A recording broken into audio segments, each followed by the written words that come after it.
मधुबन के बाबा, मधुबन के बाबा मुरली वाले, आपका क्या कहना, आपका क्या कहना। ओम शांति। आज 26 जुलाई 2022 के साकार मधुर महावाक्य हैं। आज मीठे मीठे बाप दादा बोले, मीठे बच्चे, डबल सिरताज बनने के लिए डबल हिंसा छोड़नी है। अननोन वॉरियर्स बन माया दुश्मन पर जीत पानी है। बाबा ने कहा, मीठे बच्चे, डबल सिरताज बनने के लिए डबल हिंसा छोड़नी है। अननोन वॉरियर्स बन माया दुश्मन पर जीत पानी है।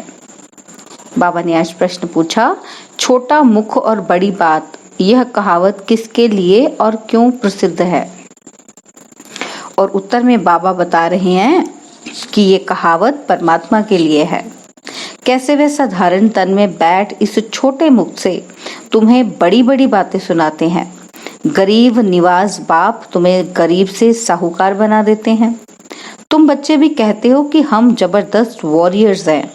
हम रावण पर जीत पाकर सारे विश्व पर स्वर्ग की स्थापना कर रहे हैं। तो यह भी जैसे छोटा मुख बड़ी बात हुई।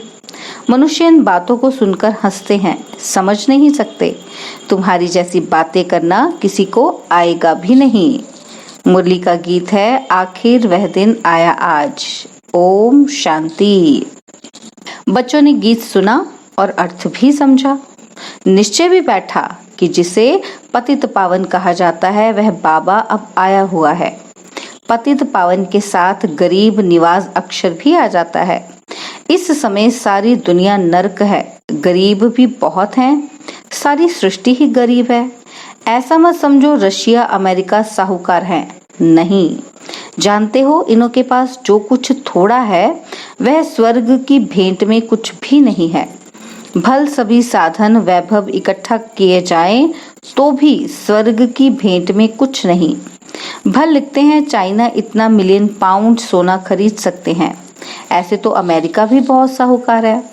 परंतु तुम बच्चे जानते हो कि हमारी जो राजधानी अथवा स्वराज्य स्थापन हो रहा है उनके आगे तो ये कुछ भी नहीं है। इतना सब होते भी गरीब है। स्वर्ग की भेंट में ये सारी विश्व ही गरीब है। इस बाप का नाम ही है गरीब निवाज। भारत ही स्वर्ग में कितना धनवान था, भेंट की जाती है। अभी तो क्या हालत है। बाप गरीब निवाज तुम्हारे सामने बैठे हैं और तुमको स्वर्ग का वर्षा देने आए हैं। तुम जानते हो बाप हमको कितना साहूकार बनाते हैं। हम महाराजा महारानी कितने साहूकार होते हैं। भक्ति मार्ग में कितने आलीशान मंदिर बनाते हैं। तो बाप का गरीब निवाज नाम तो शोभता है ना। वह है ही नई दुनिया और यह है पुरानी दुनिया। समझते हैं पुरानी दुनिया के मनुष्य क्या हो गए हैं। स्वर्ग तो सुख का भंडार है, कोई तो इस दुख की दुनिया को बदलने वाला है ना। कैसे बदलते हैं वह भी अभी तुम बच्चे जानते हो। कोई झगड़ा लड़ाई आदि की बात ही नहीं। गीता में कृष्ण का नाम दे दिया है। दुनिया को पलटने वाला कृष्ण तो हो नहीं सकता। दुनिया को पलटाने वाले को गॉड कहा जाता है।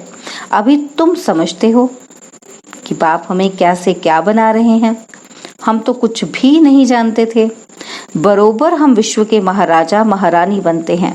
नाम ही है गोल्डन एज, सोने की दुनिया। द्वारिका को भी सोने की कहते हैं।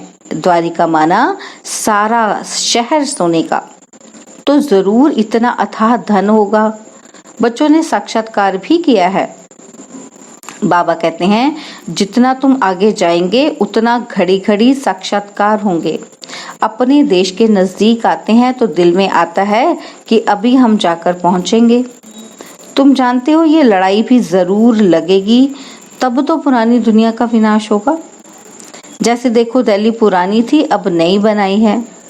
तुम तो जानते हो ये सारी दुनिया कब्रिस्तान है, फिर परिस्तान बनना है। बाबा हमको नई दुनिया का वर्षा दे रहे हैं। भारत का आज वह दिन आया है जो गरीब भारत को बाप से स्वर्ग की बादशाही मिलती है। नई दिल्ली तो सारी नहीं कहेंगे।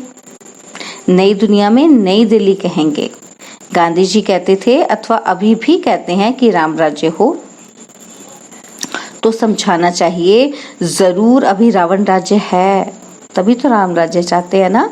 कहते हैं फलाना स्वर्ग पधारा, तो जरूर नरक में था, तब तो स्वर्ग में गए। स्वर्ग में ये अक्षर नहीं कहेंगे। यहाँ जैसे स्वर्ग को याद करना है वैसे पाप को याद करना है। कोई मरते हैं तो कहते हैं हेवनली अबोर्ड। उस हेवन में कौन सा धर्म निवास करता है? गॉड फादर ही हेवन स्थापन करते हैं। तुम देखते हो कि कैसे बैठे साधारण रीति से हैं। ड्रामा के राज को तुम ही जानते हो। जो सीन जिस समय चलती है फिर बाद में रिपीट होती है और फिर 5000 वर्ष बाद रिपीट होगी। क्राइस्ट को क्रॉस पर चढ़ाया, पास्ट हो गया। ये है वर्ल्ड की हिस्ट्री ज्योग्राफी जो फिर से रिपीट होगी। क्रिश्चियन धर्म नहीं होगा, फिर से क्राइस्ट आकर स्थापन करेगा। यह बातें सिवाय तुम्हारे और कोई की बुद्धि में नहीं है। बाप कहते हैं मैं फिर से 5000 वर्ष बाद राजयोग सिखलाने आया हूँ। टीचर कहेंगे हम तुमको सृष्टि के आदि मध्य अंत का राज सुना रहा हूँ। यह नॉलेज सिवाय परमपिता परमात्मा के कोई दे न सके। यह बातें शास्त्रों में नहीं है, यह कोई समझते थोड़ी हैं। क्राइस्ट फिर 3000 वर्ष बाद आएगा। अभी 2000 वर्ष हुआ है तो 5000 वर्ष का हिसाब हुआ ना, परंतु किसी की बुद्धि में बैठता ही नहीं है। तुम बच्चे जानते हो कि फिर से स्वर्ग स्थापन हो रहा है। कोई लड़ाई आदि नहीं, बाप हिंसा थोड़ी कराएंगे। तुम बाप द्वारा डबल अहिंसक बन डबल सिरताजधारी बन रहे हो। बाप ने कहा है काम महाशत्रु है, उनको जीतने से तुम पवित्र दुनिया के मालिक बनेंगे। टाइम तो अब वही है, सर्कमस्टांस भी देखते जा रहे हो। यह भारत की लड़ाई भी 5000 वर्ष पहले लगी थी। अब फिर किसकी विजय हुई? यादव कौरव खलास हुए, फिर रिजल्ट क्या हुई? कुछ दिखलाते नहीं। बाप आए, महाभारत लड़ाई लगी, फिर क्या हुआ? दिखाते हैं कि पांडव गल मरे पहाड़ों पर, कुत्ता भी साथ में दे दिया है। समझते कुछ भी नहीं। बेहद का कितना बड़ा चक्र है, कितने धर्म है। तुम्हारी बुद्धि में नटशल में सारा राज है। पहले पहले तुम बहुत साहूकार थे, अब तो बहुत गरीब हैं। अभी तो मनुष्य भी बहुत बढ़ गए हैं। आखिरीन तो ये समझते हो ना, और बोलते भी हैं। सर्कमस्टांस ऐसे ऐसे हैं। तुम यह भी जानते हो कि हम श्रीमत पर चल श्रेष्ठ से श्रेष्ठ राजधानी स्थापन कर रहे हैं। कल पहले मुआफिक। वह नशा चढ़ना चाहिए ना। गुप्त अननोन वॉरियर्स कहते हैं ना, तुम वास्तव में सच्चे अननोन हो परंतु वेरी वेल नोन हो। वह कहते हैं अननोन वॉरियर्स, फिर कितना वेल नोन। जो बड़े आदमी भी जाते हैं फूल चढ़ाने, तुम भी कितने वेल नोन बनते हो। तुम्हारे ऊपर कितने फूल चढ़ाएंगे, कितने मंदिर बनाएंगे। अभी तुमको कोई नहीं जानते हैं, वह तो बंदूकबाजी आदि में मारे जाते हैं। तुम भारत को स्वर्ग बना देते हो, फिर तुम विष्णुमाला व रुद्रमाला में पिरो जाते हो। परंतु यह भी कोई समझते नहीं है कि शिव शक्ति पांडव सेना ने क्या किया था। अब भी नहीं जानते हैं कि तुम क्या कर रहे हो। तुम कितने जबरदस्त वॉरियर्स हो। तुम्हारी वॉर किसके साथ है? रावण के साथ। तुम किसको कहेंगे कि हम युद्ध के मैदान में हैं तो सुनकर हंसेंगे। कहते हैं ना छोटा मुख बड़ी बात करते हैं। हम स्वर्ग की स्थापना कर रहे हैं, तुम्हारी जैसी बातें किसी को करने नहीं आएंगी। बेहद का बाप आकर इस छोटे मुख से इतनी बड़ी बातें करते हैं। वह कृष्ण के लिए कहते होंगे मुख छोटा बड़ी बात, परंतु कृष्ण तो है ही छोटा। बच्चे का मुख जरूर छोटा होगा। मुख छोटा बात बड़ी, यह परमात्मा के लिए कहते हैं। गरीब निवास है, सबको कितना साहूकार आकर बनाते हैं। पुराने शरीर में आते हैं। तुम भी गरीब, भारत भी गरीब, उनका ही बाबा गरीब निवास आकर बनते हैं। तुम कहते हो बाबा नरक को आकर स्वर्ग बनाते हैं। कितनी बड़ी गुह्य बातें हैं। कहते हैं भारत को स्वर्ग कैसे बनाएंगे, ये कैसे हो सकता है। कॉलेज देखो कैसा है, कौन पढ़ाते हैं, और तुम पद कितना ऊंच पाते हो। बैठे तुम देखो कैसे हो। वंडर है ना। कल्प कल्प ऐसे ही होगा। शुरू से लेकर जो हुआ है, बाप जैसे आया वही रिपीट होगा। इनको बैठ समझाते हैं। तुम अपने जन्मों को नहीं जानते हो, मैं बताता हूँ। निश्चय भी उनको बैठेगा जिनको कल्प पहले बैठा होगा। माया भी कम नहीं है। निश्चय कर औरों को निश्चय बिठाते, फिर भी माया संशय बुद्धि बना देती है। और फिर भी जो कोई संशय बुद्धि होकर गए हैं, उनको फिर निश्चय बुद्धि में ले आते हैं। समझ में आता है कि बरोबर बाप की नॉलेज बड़ी वंडरफुल है। इसलिए कहा जाता है, भगवान की गतमत भगवान ही जाने। गरीब निवाज बाप आकर कितना साहूकार बनाते हैं, सारे विश्व को पलटाते हैं, उनको रिजुविनेट कर काया कल्प तरु भी करते हैं। तुम्हारी काया कैसी फर्स्ट क्लास बन जाती है। तुम समझते हो बरोबर सतयुग में हमारी आयु बड़ी थी, एक शरीर छोड़ दूसरा लेते थे। यहाँ देखो तो क्या हाल हो गया है। मौत से डरते रहते हैं।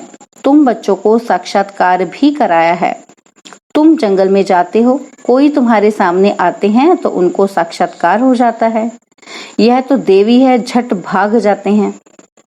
बाबा बच्चों की कितनी संभाल करते हैं, इसलिए तुम्हारा नाम शक्तियां रखा है। तुमसे और सब मनुष्य डरेंगे। काली से कितना डरते हैं, भयंकर रूप दिखाते हैं। यह भी साक्षात्कार हुआ है। कोई चोर सामने आता है तो काली का रूप देख भाग जाता है। कितनी संभाल रक्षा भी करते हैं। किससे? रावण से। तुमको युक्तियां बतलाते रहते हैं। बाप को याद करते रहेंगे तो माया पास आने का नाम भी नहीं लेगी। इसलिए बाप समझाते हैं, अपने पास चार्ट जरूर रखो। तुम्हारी भी रेस है। रेस भी जब होती है तो उन्हों की देख रेख करने वाले भी होते हैं। कहाँ कोई गड़बड़ तो नहीं करते। तुमको तो श्रीमत पर चलना है। इसलिए बाप कहते हैं, मुझे याद करो। माया बहुत विकल्प लाएगी, समझेंगे। आगे तो कभी ऐसे ख्याल भी नहीं आए। अभी बूढ़ा हो गया हूँ, फिर भी ऐसे संकल्प क्यों आते हैं। स्वप्न भी बहुत आते रहेंगे। बाबा कहते, माया के तूफानों से डरना नहीं है, काम अग्नि से कभी जलना नहीं है। बाप ने समझाया है, इस समय सब कामचिता पर बैठ जल मरे हैं, गंध करते ही रहते हैं। विलायत में 4-5 बच्चे पैदा करने वाले को इनाम देते हैं। अखबारों में ऐसे बहुत समाचार आते हैं। बाबा तुम्हें सारी दुनिया का समाचार सुनाते हैं, क्या क्या हो रहा है। रेडियो से भी मालूम पड़ता है कि कहाँ जोर से लड़ाई तो नहीं छिड़ी है। अब तुम बच्चे जानते हो कि हम बहुत साहूकार बन रहे हैं, स्वर्ग के मालिक बनते हैं। प्रजा भी वहाँ की बहुत साहूकार होती है। उनके लिए भी कोई अप्राप्त वस्तु नहीं रहती जिसके लिए इन्वेंशन आदि निकाले। कृष्ण तो बहुत साहूकार है। शिव बाबा के पास कोई पैसा आदि है क्या? कृष्ण तो वैकुंठ का मालिक है। तुम जानते हो कि हमारी एम ऑब्जेक्ट कितनी बड़ी है। यह लक्ष्मी नारायण बरोबर महाराजा महारानी थे, अब नहीं है। अब फिर बाप ऐसा बना रहे हैं। यह अभी कितने गरीब हैं, कितने साहूकार थे। तुमको इन लक्ष्मी नारायण की हिस्ट्री ज्योग्राफी का पता है। ऐसा कोई मनुष्य होगा जिसको अपने 84 जन्मों का पता हो। अभी तुम्हें कितनी ऊंच शिक्षा मिलती है, बताने वाला है ही एक बाप। उनके कितने मंदिर बनते हैं। तुम कहेंगे हमने राज्य किया था, हमारे कितने मंदिर बने हुए हैं। सारा दिन इन बातों में रमण करते हर्षित रहना चाहिए। अच्छा, मीठे मीठे सिकिलदे बच्चों प्रति माता पिता बाप दादा का याद प्यार और गुड मॉर्निंग। रूहानी बाप की रूहानी बच्चों को नमस्ते। हम रूहानी बच्चों की रूहानी बाप दादाजी को दिलवा जान सिखवा प्रेम से नमस्ते। ओम शांति। प्यारे बाबा, मीठे बाबा, मेरे बाबा, शुक्रिया बाबा, शुक्रिया बाबा, शुक्रिया बाबा। धारणा के लिए मुख्य सार है। पहला पॉइंट है कि माया के तूफानों से डरना नहीं है, याद की रेस करनी है। याद का ही चार्ट रखना है, याद ही सेफ्टी का साधन है। सेकंड पॉइंट है, श्रीमत पर हम श्रेष्ठ राजधानी स्थापन कर रहे हैं। हम अननोन लेकिन वेरी वेल नोन वॉरियर्स हैं। इस रूहानी नशे में रहना है। बाबा ने वरदान दिया, परमात्मा प्यार की शक्ति से असंभव को संभव करने वाले पद्मा पदम भाग्यवान भव। परमात्मा प्यार की शक्ति से असंभव को संभव करने वाले पद्मा पदम भाग्यवान भव। पद्मा पदम भाग्यवान बच्चे सदा परमात्मा प्यार में लवलीन रहते हैं। परमात्मा प्यार की शक्ति किसी भी परिस्थिति को श्रेष्ठ स्थिति में बदल देती है। असंभव कार्य भी संभव हो जाते हैं, मुश्किल सहज हो जाता है, क्योंकि बाप दादा का वायदा है कि हर समस्या को पार करने में प्रीति की रीति निभाते रहेंगे। लेकिन कभी कभी प्रीत करने वाले नहीं बनना है, सदा प्रीत निभाने वाले बनना। स्लोगन है, अपने श्रेष्ठ कर्म व श्रेष्ठ चलन द्वारा दुआएं जमा कर लो तो पहाड़ जैसी बात भी रुई के समान अनुभव होगी। अपने श्रेष्ठ कर्म व श्रेष्ठ चलन द्वारा दुआएं जमा कर लो तो पहाड़ जैसी बात भी रुई के समान अनुभव होगी। ओम शांति। और अब यह एक बहुत अच्छी वीडियो भी जरूर देखें।